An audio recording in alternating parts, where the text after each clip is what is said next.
സൂറിച്ചിൽ നിന്നും 4.5 മണിക്കൂർ റോഡ് മാർഗം 413 കിലോമീറ്റർ സഞ്ചരിച്ച് ഫ്രാൻസിലെ ആർസിലെത്തി. പുരോഹിതന്മാരുടെ മധ്യസ്ഥനായ ജോൺ മരിയ വിയാനിയുടെ പുണ്യനാമത്താൽ ധന്യമായ ഒരു ചെറിയ ഗ്രാമം.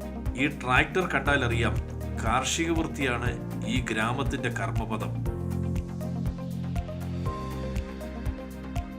ശാലീനതയും ശാന്തതയും കുടിയിരിക്കുന്ന ഈ പാത നമ്മെ എത്തിക്കുന്നത് വിശുദ്ധനായ ജോൺ മരിയ വിയാനിയുടെ നാമധേയത്തിൽ പണി കഴിപ്പിച്ചിരിക്കുന്ന ദേവാലയത്തിലേക്കാണ്. ദൂരെ നിന്ന് തന്നെ നമുക്ക് ദേവാലയ ഗോപുരങ്ങൾ കാണാം. 1786 മെയ് മാസം 6 ഫ്രാൻസിലെ ഡാർഡിലിൽ ജോൺ വിയാനി ജനിച്ചു. ഏറെയൊന്നും സാമർഥ്യമില്ലാത്ത ഒരു സാധാരണ ബാലനായിരുന്നു അദ്ദേഹം. ബാല്യത്തിൽ തന്നെ പൗരോഹിത്യത്തോടെ അദ്ദേഹം ആഗ്രഹം പ്രകടിപ്പിച്ചു. 1809 നെപ്പോളിയൻ ചക്രവർത്തിയുടെ സൈന്യത്തിൽ ചേർന്നുവെങ്കിലും വൈദികനാകാനായിരുന്നു അദ്ദേഹത്തിന്റെ തീക്ഷ്ണമായ ആഗ്രഹം.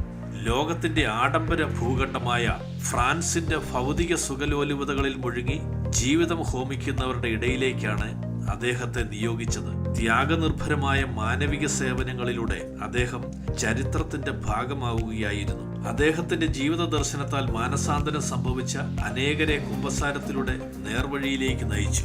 2 വർഷം കൊണ്ട് ഏകദേശം 2 ലക്ഷം ആളുകളെ കുമ്പസാരിപ്പിച്ചു എന്ന് അദ്ദേഹത്തിന്റെ സമകാലികർ രേഖപ്പെടുത്തിയിരിക്കുന്നു.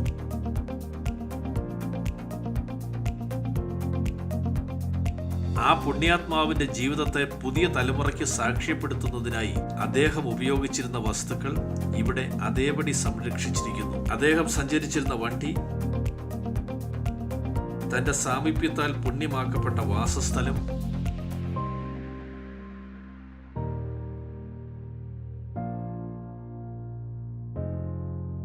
കിടക്ക, കുട, ബൈബിൾ, പുസ്തകങ്ങൾ.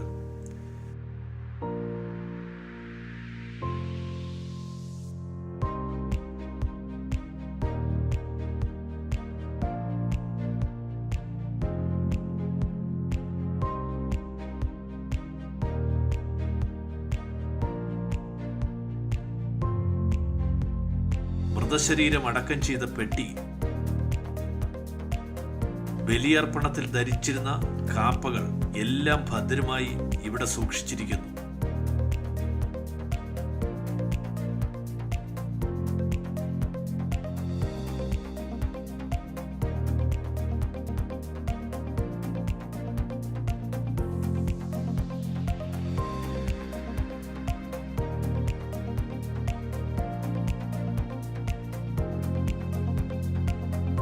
കാലത്തിന്റെ ജീർണതകൾക്ക് പോലും മറയ്ക്കുവാൻ കഴിയാത്ത അദ്ദേഹത്തിന്റെ ഭൗതിക ശരീരം ദേവാലയത്തിനുള്ളിൽ പ്രത്യേകം തയ്യാറാക്കിയ അൾത്താരയിൽ പ്രതിഷ്ഠിച്ചിരിക്കുന്നു.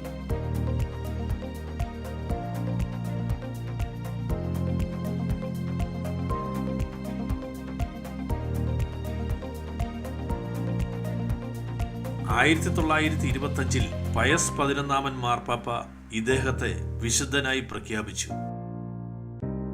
1929 വൈദികരുടെ മധ്യസ്ഥനായി നാമകരണം ചെയ്യപ്പെടുകയും ചെയ്തു. ഞങ്ങൾക്കൊപ്പമുണ്ടായിരുന്ന വൈദികരോടൊപ്പം ആ പുണ്യവാന്റെ നാമധേയത്തിലുള്ള ദേവാലയത്തിൽ ബലിയർപ്പിക്കുവാനുള്ള സൗഭാഗ്യവും ലഭിച്ചു.